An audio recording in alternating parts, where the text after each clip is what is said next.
तो साल के दूसरे ग्रहण की आज हम बात कर रहे हैं, जो कि चंद्र ग्रहण है, जिसकी ये रिपोर्ट भी आपने देखी। लेकिन अपने खास मेहमानों से हम यहाँ पर थोड़ा समझने की कोशिश कर लेते हैं कि किस तरह का ये ग्रहण इस बार, अब जो दूसरा ग्रहण है चंद्र ग्रहण, वो लगने वाला है। डीपी शास्त्री जी, थोड़ा इसके बारे में आपसे समझना चाहेंगे, क्योंकि कहा जा रहा है कि उपछाया चंद्र ग्रहण ये होने वाला है। कितने प्रकार के ग्रहण यहाँ पर होते हैं चंद्र ग्रहण की अगर बात की जाए, और ये किस प्रकार अलग है? देखिए, ग्रहण 4 प्रकार का होता है और एक ग्रहण जो 5 मई को लगने जा रहा है, इसे मांद चंद्र ग्रहण कहा गया है, उपछाया भी कहा गया है। कंकड़ भी होता है, खड्गरास भी ग्रहण होता है, 4 प्रकार का होता है। बल्कि 5 मई को जो ग्रहण है, इसका कोई प्रभाव भारत के ऊपर नहीं है, क्योंकि ये सब छाया है। ऐसे ऐसे आकाश में खगोलीय घटना घटती रहती है। लेकिन ये तुला राशि में स्वाति नक्षत्र में लगेगा और विशाखा नक्षत्र तक इसका जो है ना भोग काल चलेगा।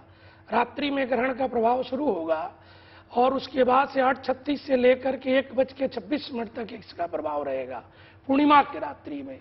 अब रही बात कि ये जो चीजें चल रही है, प्रशांत महासागर में है, अटलांटिक महासागर में है, और जो गल्फ कंट्रियां हैं, मुस्लिम कंट्रियां हैं, उस क्षेत्र में इसके प्रभाव ज्यादा है। तो चंद्रमा का जो जल से संबंध है, चंद्रमा की उत्पत्ति समुद्र से है, तो समुद्र में रहने वाले जो जीव जंतु हैं उस पे इसका प्रभाव रहेगा।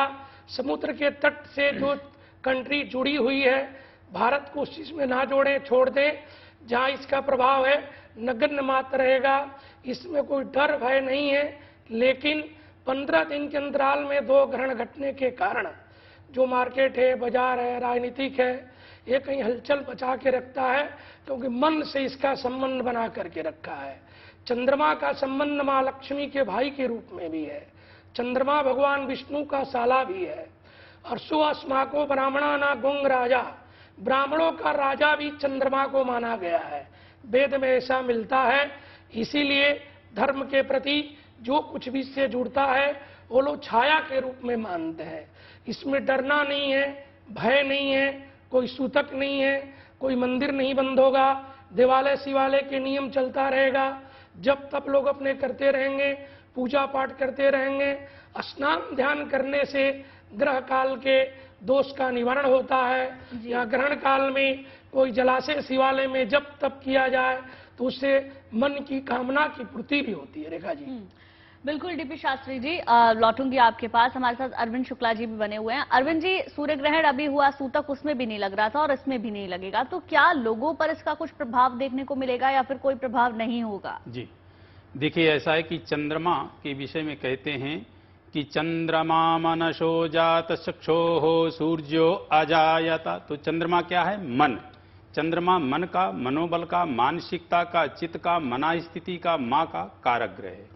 तो ये जो घटना घटनी है, यानी ये खगोलीय घटना जो 5 मई की है, ये तुला राशि, स्वाति नक्षत्र और स्वाति से आगे विशाखा नक्षत्र तक सफर करेगा। ये रात्रि को 8:45 से प्रारंभ होकर के और रात्रि 1:15 से 20 तक इसका प्रभाव रहेगा। लेकिन यह बिल्कुल छाया एक होती है और छाया की उपछाया, मतलब छाया है और छाया की एक उपछाया कहा जाए, वो वाला ये ग्रहण है, जिसका किसी भी प्रकार से भारत देश में नहीं तो सूतक, नहीं ग्रहण काल, नहीं किसी भी प्रकार का पूजा कार्य में आपको कोई ये जो है अशुद्धि की विघ्न बाधा उत्पन्न नहीं कर रहा है। अर्थात ये किसी प्रकार का भी ग्रहण नहीं लग रहा। उस दिन बौद्ध पूर्णिमा है, अर्थात बौद्ध जयंती है।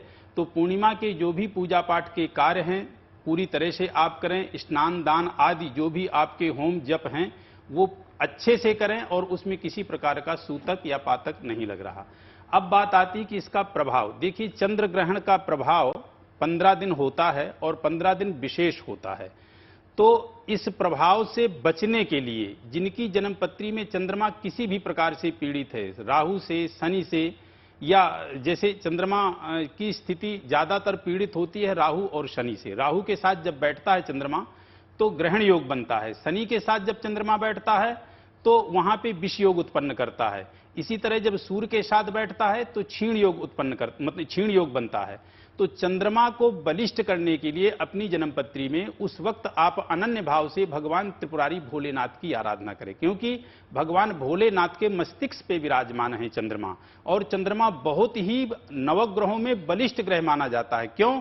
क्योंकि ये मन के गति के भांति चलता है। इस पूरे ब्रह्मांड में यदि अतिशय शीघ्र और अतिशय जो है तीव्र गति से चलने वाला कोई ग्रह है तो वह है चंद्रमा। जैसे कि शनि पूरे ब्रह्मांड का परिक्रमा 30 साल में लगाता है, चंद्रमा पूरे ब्रह्मांड का परिक्रमा 27 दिन में लगा देता है। अर्थात शनि एक राशि में 2.5 वर्ष चलता है तो चंद्रमा एक राशि में 2.25 दिन चलता है। तो 5 मई को ग्रहण ये लग रहा है, लेकिन इसका किसी भी प्रकार से हमारे भारत देश में नहीं तो सूतक, नहीं ग्रहण, नहीं किसी प्रकार का इसमें कोई मान्य होगा। इस दिन पूजा पाठ धार्मिक कार्य पूरे होंगे। उस दिन पूर्णिमासी है, पूर्णिमा के पूरे कार्य आप कर सकते हैं। किसी प्रकार से कोई आपको सूतक काल का मानने की आवश्यकता नहीं है। हाँ, जो हमारी बाहरी देश है, बाहरी कंट्री हैं, विदेशों में इसका असर और प्रभाव है, लेकिन बहुत ज्यादा वहां भी नहीं है। इसका बहुत ज्यादा वहां भी नहीं है। आगामी जो हमारा चंद्र ग्रहण होगा उसका प्रभाव इस उपछाया चंद्र ग्रहण से ज्यादा होगा और वो मान्य होगा।